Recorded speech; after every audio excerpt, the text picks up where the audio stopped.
அனைவருக்கும்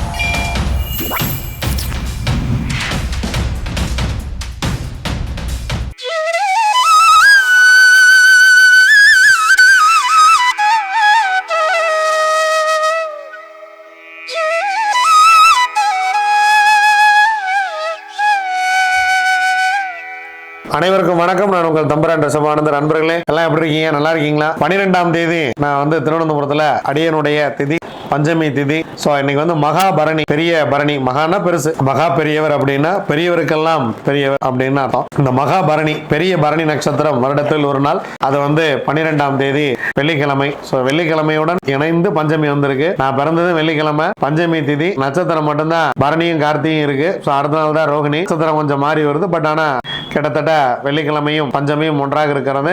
காலையில திருவனந்தபுரத்துல மீட் பண்ணுவோம். திருவனந்தபுரத்துக்கு நிறைய பேர் வர்றதாக வீரமணிக்கு போன் பண்ணிருக்கீங்க. வாங்க. மாகாளய பட்சத்தில் திதி கொடுப்பது உங்கள் முன்னோர்களுக்கு மிகப்பெரிய ஒரு வரப்பிரசாதமாக இருக்கும். அது என்ன முன்னோர்களுக்கு வரப்பிரசாதம் அப்படின்னா, அவர்கள் அமிர்தத்தை உண்ணும் பொழுதுதான் உங்களை வாழ்த்துவார்கள். ஒரு வீட்டுக்கு போறோம், இப்ப நம்ம சிவா வீட்டுக்கு போறோம். சிவா அழகா ஒரு நெய் மைசூர்பா அப்படி கொடுத்தாருன்னா சாப்பிட்டு நல்லா இருக்கு சிவா, நல்லா இருக்குன்னு சொல்லுவா. போனவன பாவக்காய் ஜூஸ் கொடுத்தாருன்னா குடிச்சிட்டு வாழ்த்திட்டா வருவான். இந்த ஆள் வீட்டுக்கு வந்ததுக்கு இந்த ஆள் நமக்கு பாவக்காய் ஜூஸ் கொடுக்குறானே அப்படின்னு நினைச்சுக்குவோம். அதனால முன்னோர்களுக்கு நீங்கள் அமிர்தத்தை கொடுக்கும் போதுதான் அவர்கள் உங்களுக்கு நல்வாழ்க்கையை அருள்வார்கள். அதனால நான் என்னுடைய திதியான பஞ்சமி திதியில நான் அங்க திதி கொடுப்பதற்காக திருவனந்தபுரம் வர்றேன். வாங்க எல்லாரும் ஒன்றாக காலைல பரசுராமர் ஆலயத்துல காலையில 6 மணிக்கு தான் கோயிலுக்கு வருவேன். 6 மணிக்கு சந்திப்போம். வாங்க. திதி யோகம் காரணம் 4 நட்சத்திரம் என்ன சொல்கிறது பஞ்சாங்கம் பார்ப்போம். பிற்பகல் 12:01 வரைக்கும் பஞ்சமி, மாகாளய பட்ச தேய்பிறை பஞ்சமி. அதன் பின்பு தேய்பிறை சஷ்டி.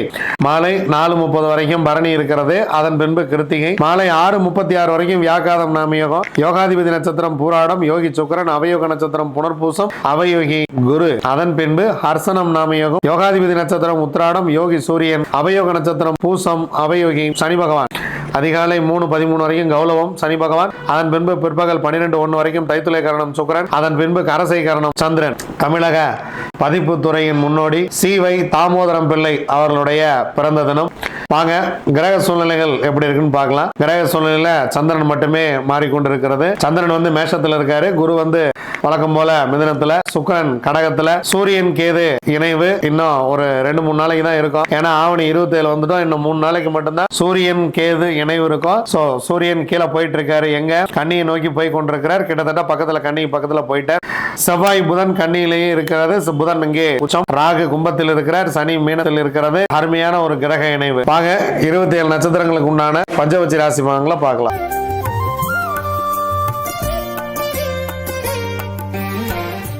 அஸ்வினி, பரணி, கார்த்திகை, ரோகிணி, மிருகசீரிசம் உங்களுடைய பட்சி வல்லூர். முதல் ஜாமம் ஊன் 75% காரிய வெற்றி. 2ஆம் ஜாமம் உங்கள் பறவை சிறப்பாக இல்லை. 3ஆம் ஜாமம் உங்கள் பறவை துயில் வேலையில் இருக்கிறது. எடுக்கக்கூடிய காரியம் 25% காரிய வெற்றி. 4ஆம் ஜாமம் உங்கள் பறவை அரசு வேலையில் இருக்கிறது. 100% காரிய வெற்றி. இந்த நேரத்தில் நீங்கள் செய்யக்கூடிய காரியம் மிகப்பெரிய ஒரு வெற்றியை பெறும். 5ஆம் ஜாமம் உங்கள் பறவை நடை 50% காரிய வெற்றி. 6ஆம் ஜாமம் உங்கள் பறவை தற்போது அரசு வேலை செய்கிறது. ஒரு மிகப்பெரிய ஒரு வெற்றியை உங்களுக்கு கொடுத்துரும். முக்கியமான வேலைகள் இருந்தால் இந்த நேரத்தில் செய்யுங்கள். 7ஆம் ஜாமம் உங்கள் பறவை ஊன் 75% காரிய வெற்றி. 8ஆம் ஜாமம் துயில் 25% மட்டுமே காரிய வெற்றி. 9ஆம் ஜாமம் உங்கள் பறவை நடை 50% மட்டுமே காரிய வெற்றி. 10ஆம் ஜாமம் உங்கள் பறவை சிறப்பாக இல்லை. பிரம்ம முகூர்த்தம் உங்களுக்கு சிறப்பாக இல்லை. அதனால் முக்கியமான வேலைகள் இருந்தால் சனிக்கிழமை காலையில் பார்த்து கொள்ளலாம். திருவாதிரை, புனர்பூசம், பூசம், ஆயில்யம், மகம், பூரம் உங்களுடைய பட்சி ஆந்தை. முதல் ஜாமம் உங்கள் பறவை துயில் 25% மட்டுமே காரிய வெற்றி. 2ஆம் ஜாமம் உங்கள் பறவை அரசு 100% காரிய வெற்றி. 3ஆம் ஜாமம் உங்கள் பறவை நடை 50% காரிய வெற்றி. 4ஆம் ஜாமம் உங்கள் பறவை ஊன் 75% காரிய வெற்றி.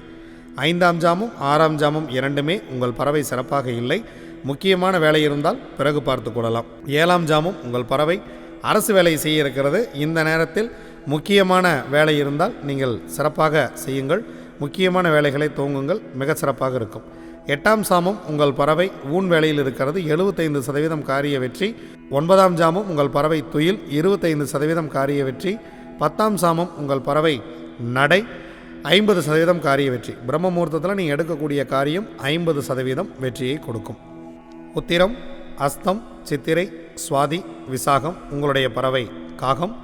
முதல் ஜாமம் உங்கள் பறவை நடை, எடுக்கக்கூடிய காரியம் 50% வெற்றி.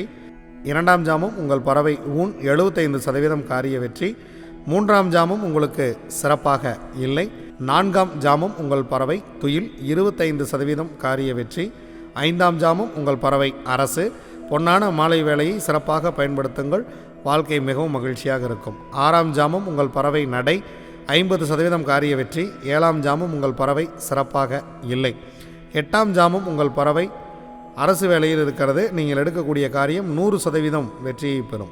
ஒன்பதாம் ஜாமம் உங்கள் பறவை ஊனில் இருக்கிறது, உங்களுக்கு 75% காரிய வெற்றி.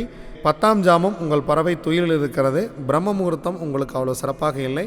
முக்கியமான டிரைவிங் அல்லது வேறு ஏதாவது முக்கியமாக துவங்க வேண்டிய விஷயங்கள் இருந்தால் பிரம்ம முகூர்த்தத்தில் செய்கிறோம் அப்படின்னு வேண்டாம். ஏன்னா பறவை துயிலில் இருக்கும்போது கவனமாக இருக்க வேண்டும். அனுஷம், கேட்டை, மூலம், பூராடம், உத்திராடம் உங்களுடைய பறவை கோழி. முதல் ஜாமம் உங்கள் பறவை சிறப்பாக இல்லை, அதனால் காலை நேரத்தில் இறை வழிபாட்டை மேற்கொள்ளுங்கள். இரண்டாம் ஜாமம் உங்கள் பறவை துயிலில் இருக்கிறது, ஸோ துயில் 25% மட்டுமே காரிய வெற்றி. மூன்றாம் ஜாமம் உங்களுக்கான நேரம் 100% காரிய வெற்றியை கொடுக்கும், அரசு வேலையில் இருக்கிறது பறவை. நான்காம் ஜாமம் உங்கள் பறவை நடை, 50% வெற்றி. ஐந்தாம் ஜாமம் உங்கள் பறவை ஊன், 75% வெற்றி. ஆறாம் ஜாமம் உங்கள் பறவை துயிலில் இருக்கிறது, 25% காரிய வெற்றி. ஏழாம் ஜாமம் உங்கள் பறவை நடையில் இருக்கிறது, 50% காரிய வெற்றி. எட்டாம் ஜாமம் உங்கள் பறவை சிறப்பாக இல்லை, முக்கியமான வேலை இருந்தால் பிறகு பார்த்து கொள்ளலாம். ஒன்பதாம் ஜாமம் உங்கள் பறவை அரசு, மிக முக்கியமான வேலை இருந்தால் இதில் செய்யலாம், ரொம்ப அருமையான வேலை, அரசு வேலையில் இருக்கிறது. உங்களுக்கு 10ஆம் ஜாமமும் 9ஆம் ஜாமமே சிறப்பாகவே இருக்கிறது. பிரம்ம முகூர்த்தத்தில் எடுக்கக்கூடிய காரியங்கள் உங்களுக்கு சிறப்பாக வெற்றியை கொடுக்கும். முக்கியமான வேலைகள் இருந்தால் பிரம்ம முகூர்த்தத்தில் துவங்குங்கள், நல்ல ஒரு வெற்றியை உங்களுக்கு கொடுத்துவிடும். திருவோணம், அவிட்டம், சதயம், பூரட்டாதி, உத்திரட்டாதி, ரேவதி உங்களுடைய பட்சி மயில். இன்று தேய்பிறை வெள்ளிக்கிழமை உங்களுடைய பட்சி படுபட்சியாக இருக்கிறது. முக்கியமான வேலை இருந்தால் நாளை பார்த்து கொள்ளலாம், சனிக்கிழமை பார்த்துக்கலாம். நீங்கள் அன்றாடம் செய்யக்கூடிய வேலையை மட்டும் செய்யுங்கள். படுபட்சி நாட்களில் முக்கியமான வேலைகளை துவங்காதீர்கள், புதிதாக எந்த ஒன்றையும் துவங்க வேண்டாம். இதுவரைக்கும் 27 நட்சத்திரங்களுக்கு உண்டான பஞ்சபட்சி ராசி பலன்களை பார்த்தோம். வாங்க நாம் தொடர்ந்து பயணிப்போம். நன்றி, வணக்கம். நான் உங்கள் தம்பிரான் ரிஷபானந்தர்.